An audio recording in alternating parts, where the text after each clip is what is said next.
Carry my matter for your head, oh. Your love no go ever. Forever you are mine and I'm yours, so no weapon that is formed against me shall prosper.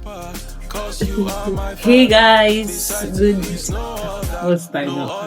Hey guys, it's Favor. So welcome to my YouTube channel, and today we have a guest. I'm so excited to finally have the privilege of hosting my very own Auntie Suki on my YouTube channel. So I'm so excited to have her here. So today she's going to talk to us on a very key aspect of life. I know you can't wait to have her too, right? So just stay tuned and she'll come up, right?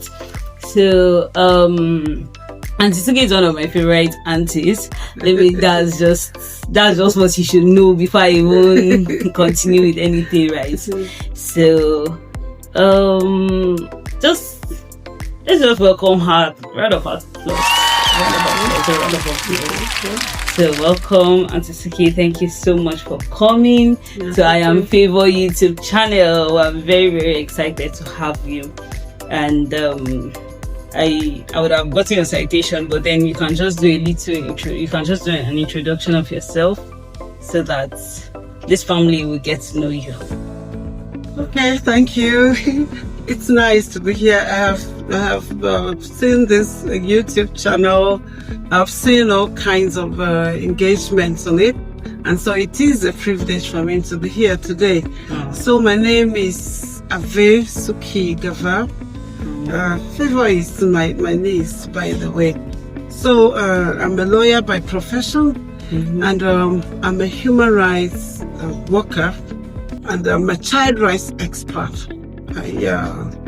I work to the National Human Rights Commission of Nigeria, where I rose to the level of Director Women and Children, and other directorates. And then I currently serve on the African Union Committee of Experts on the Rights and Welfare of the Child, where I represent Nigeria, where I'm the Vice Chair.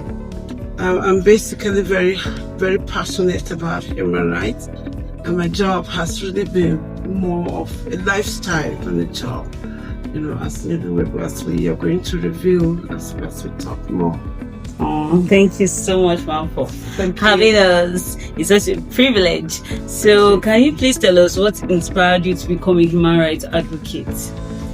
Yeah, I've always had a very strong sense of justice and fairness. I've always wanted a situation where there is equity in everything, in all aspects of life. And so when I finished school, I first of all worked as a state counsel, was a prosecutor, and I just transitioned to a defender.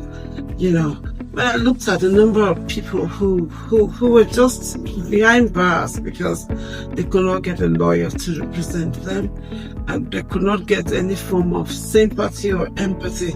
Of course, the law is very strict, So human rights comes, to look at the human rights issues around the law. So what influenced me?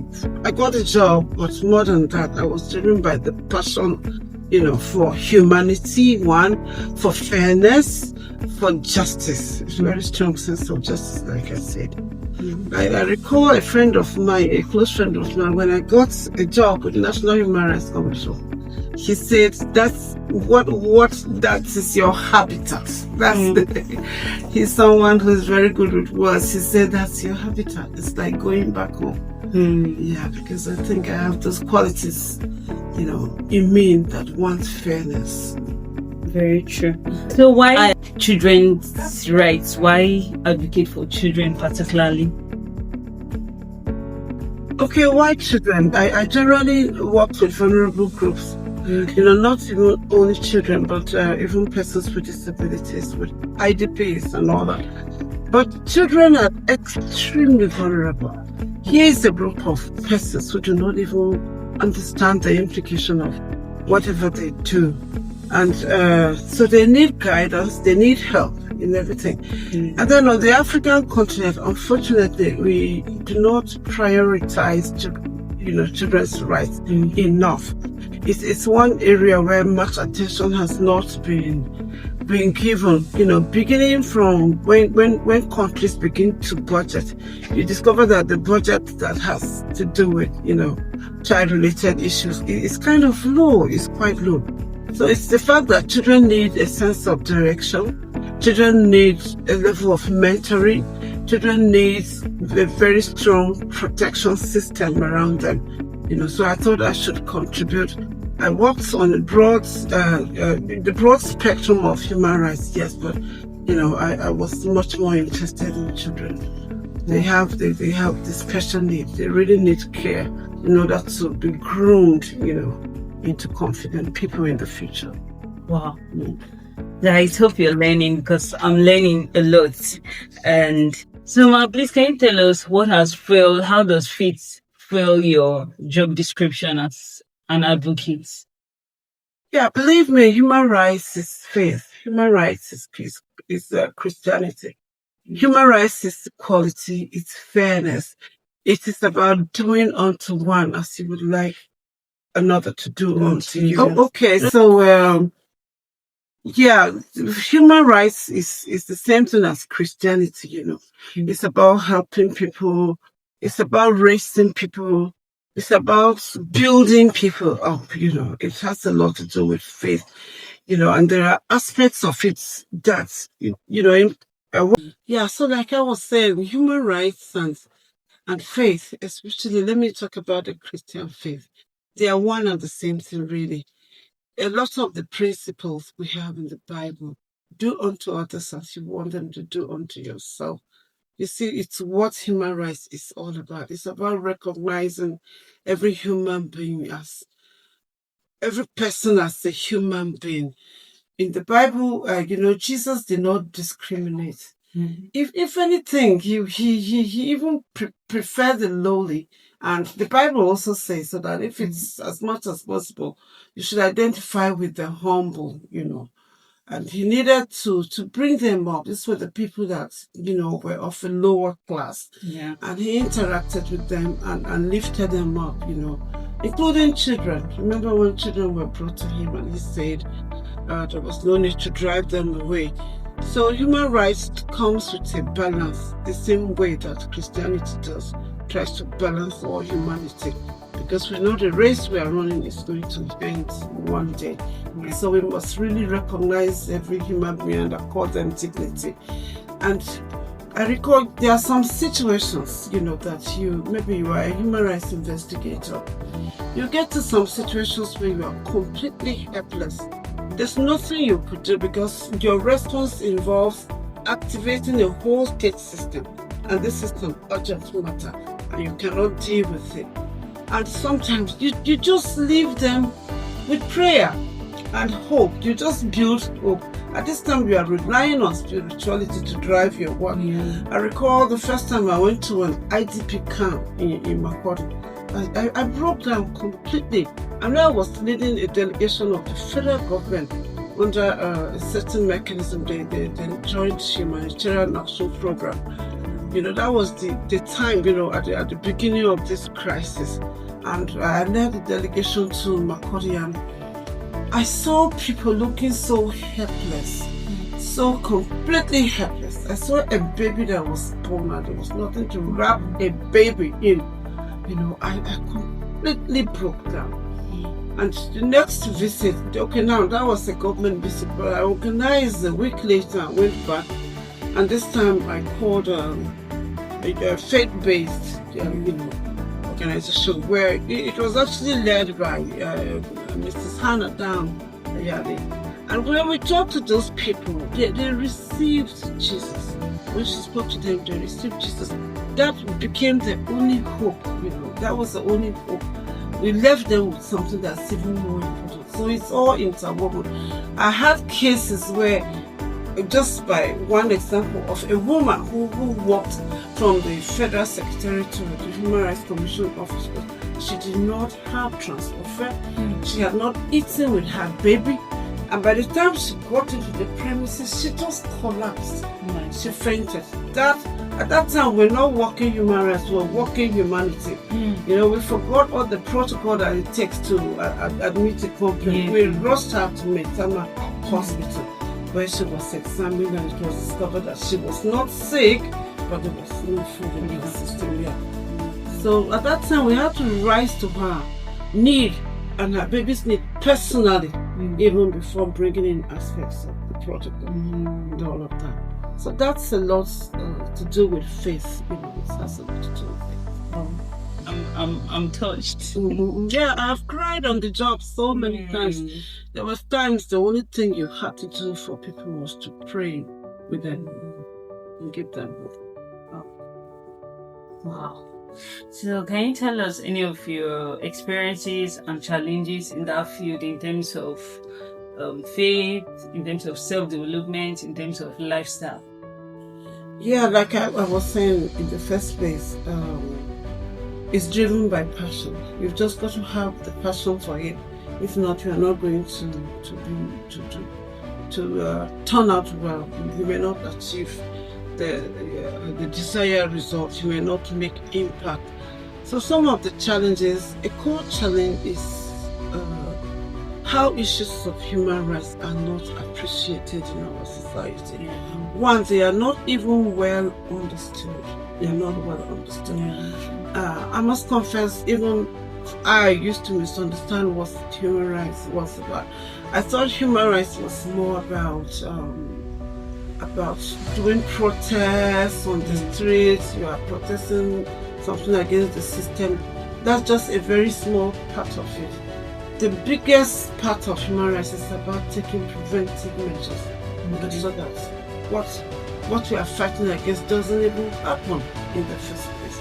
And so some of the challenges we have had, talking about human rights from the perspective of my experience, which was working in the civil service, you discover the budget is very low. Very, very low. When I worked as Director of Women and Children for, I think, a good number of years, we always brought a budget, for instance, to have a shelter for girls and children who are abused. Okay, so a girl is a victim of rape, and when you do carry out an investigation, you discover it is because of the proximity she has, with her assailant. Maybe they live in the same house. So ideally, such girls should be removed from that environment, even if temporarily. So you discover there are no such facilities. The infrastructure is very low, to be able to cater for the human rights needs of people. And so that, even though that translates to everything we do. So at best, maybe against rape, there's prosecution, yes. The right people who are prosecuting, the Ministry of Justice is prosecuting. But this girl needs some psychosocial, she needs some counseling, she needs her confidence built back. So one of the challenges is that the infrastructure is very low. We don't have facilities where you will be able to deal with human rights issues very well.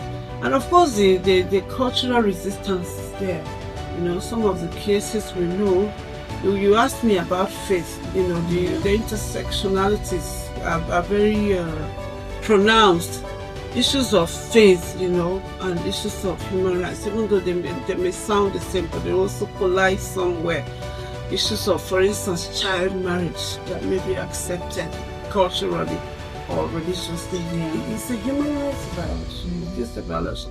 So trying to dislodge that is very difficult because it is so ingrained. Even the girl thinks it is true. Her socialization is that she should submit herself to harmful traditional practices. They should cut her at a certain age. She's been socialized like that. So there is a collision with what human rights principles say. These are some of the challenges, and they are really deep rooted. So, in terms of lifestyle, I know you travel a lot. Farm. When I was, before I could even finally come for this break, how come I'm going to Ethiopia, I'm going to Guinea, she travels a lot. So considering you travel a lot, how does this affect your lifestyle experiences? You get to see different people, different cultures, different food. Sometimes I'm even wondering how do you even get to relax, because you get to meet different people from different places. So what's your coping mechanism? Yeah, it's been quite an experience, working on that, the AU committee. Well, just like you said, it has enabled me to travel widely around Africa. And just like you said, it's been so wonderful embracing different cultures. Yeah. When I'm sitting here in Nigeria, maybe I had a few trips going to Europe and America, but this is the first time I was really discovering Africa. I discovered I had been very insular, not really knowing what was going on around me. And I thought Africa was all like West Africa. No, it is not. Even in terms of climate, weather, we have different weathers. We have different cultural outlooks in Africa. We have a completely different worldviews here and there, And of course, just like you said, the cuisine too, they vary a lot. And you go to some countries, the food is so delicious, and yet you go to some, you just barely manage to survive within that time you are there.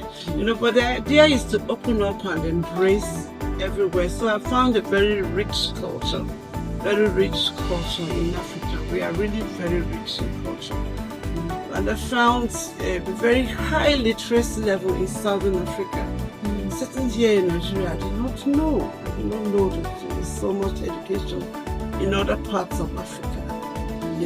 There was this high literacy level in the southern parts of Africa, like Zimbabwe, places like that. You walk into a hall, the average person has a PhD. So there's a level of enlightenment. And then some countries are making good efforts on the issue of child rights, child protection. But I don't think we really have a model yet. We don't really have a country that has gotten there. So the coping mechanism, it's fun. That's one funny thing about the work. It's fun because it's based on human interaction. It's human beings I'm working with. It's not abstract work. I engage with people, I engage with groups, I engage with committee members, I engage with state parties, delegations and all of that. And it's really very interesting hearing from different countries on the continent what the human rights issues are. Just when you are thinking it's child marriage that is an issue here, you discover it's completely a different thing. That's the problem in another country. So it brings about a deep understanding. I'm writing a book on violence against children in Africa. It depicts a lot. In some countries, they have to give a child horrible tribal marks, horrible tribal marks, using a hot iron. Just an example. So it's the challenges are all, related with issues of not having enough knowledge, and I have coped. Yes, I travel a lot, but just like I said, it's also fun.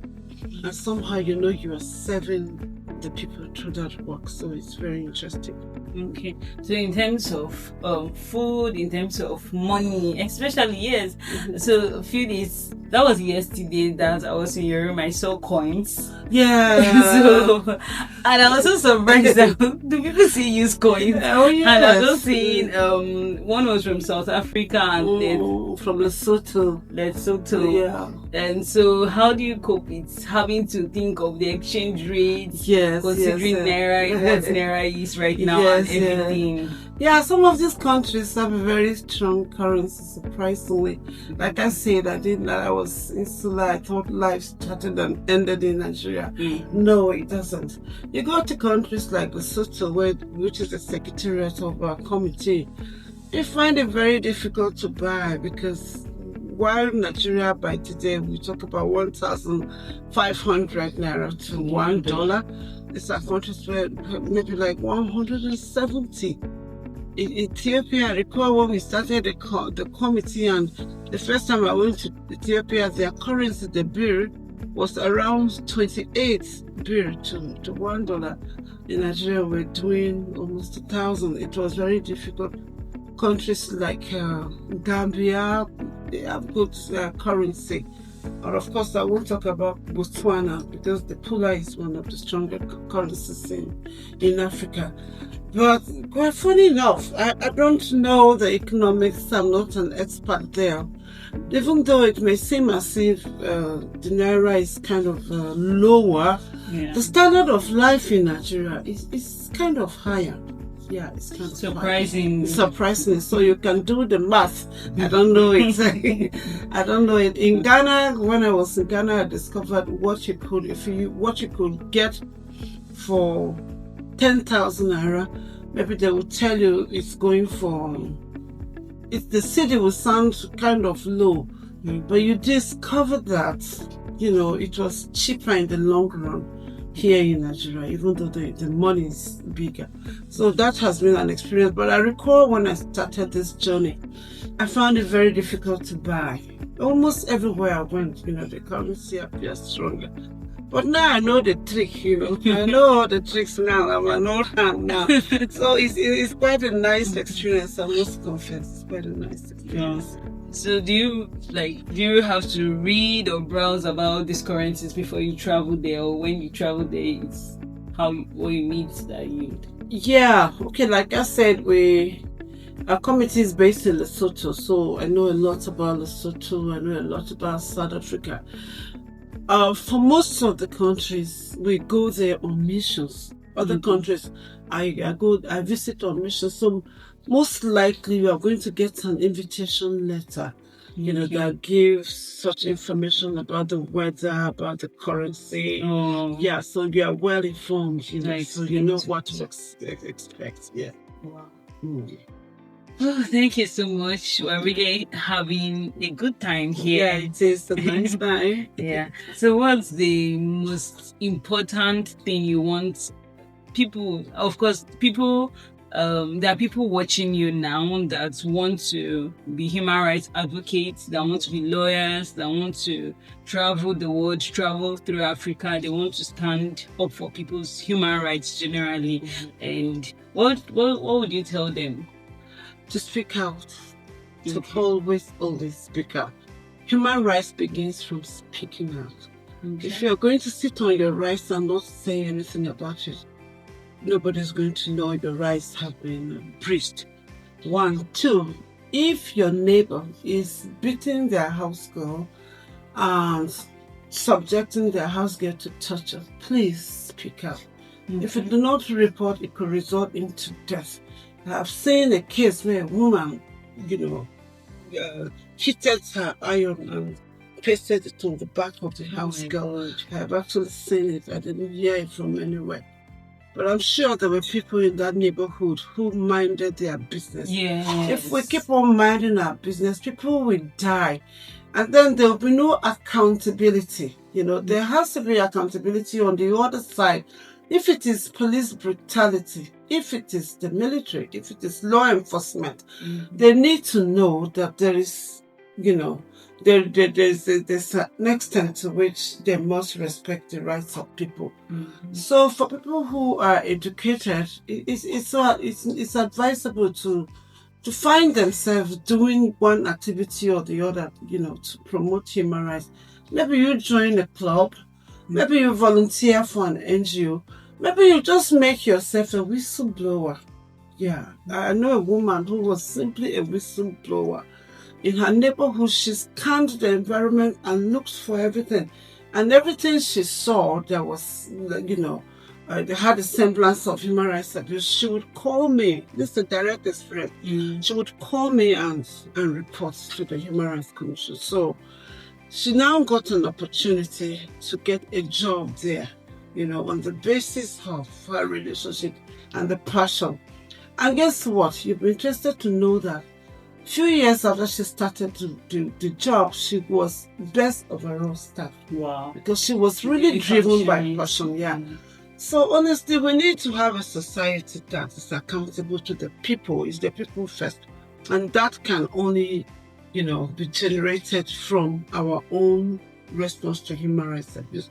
Don't sit on your rights. Speak up. Speak up. So, Yeah, speak up. Okay. Thank you so much. So guys, with this we have come to the end of this interview, but we will not just end like that. We want to, what do you want do you have anything, any word, anything you want to leave with the I Am Favor YouTube channel? Okay, yeah, it's nice being here, and I'm now. I want to recruit Favor herself to become a human rights advocate. You know, she must always speak out when she sees human rights violations going on in the society. And it's the same thing I say to her audience out there. Never allow a human rights violation just to go by. You have a responsibility to speak. Be good. Speak up and be good. Be good to your society.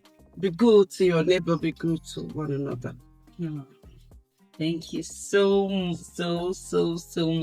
Thank you. Thank you so much for having us. Thank you so much for coming on this interview. I am really grateful.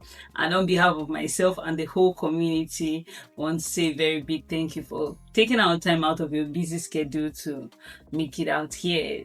Thank you so much. So with that, guys, I've come to the end of this interview. I hope you learned a thing or Namaste. Namaste. Gracias. Okay. Wada. And all the languages. I greet you all. Oh, thank you so much. So guys, with that, I've come to the end of this vlog. So don't forget to like, share, and subscribe. And to tell them to subscribe. Please subscribe to this channel. You're going to learn so much. It's fun and everything. Asante sana. What language is that? That's Swahili. Wow. Asante sana. It means thank you very much. Wow. Okay, so Asante Sana and Namaste, people. Thank you so much for watching. Thank you for staying tuned. Don't forget to like, share, and subscribe. So with that, Pull off your eyes, so one by one, you don't carry and go. Every little thing where they bother my soul. But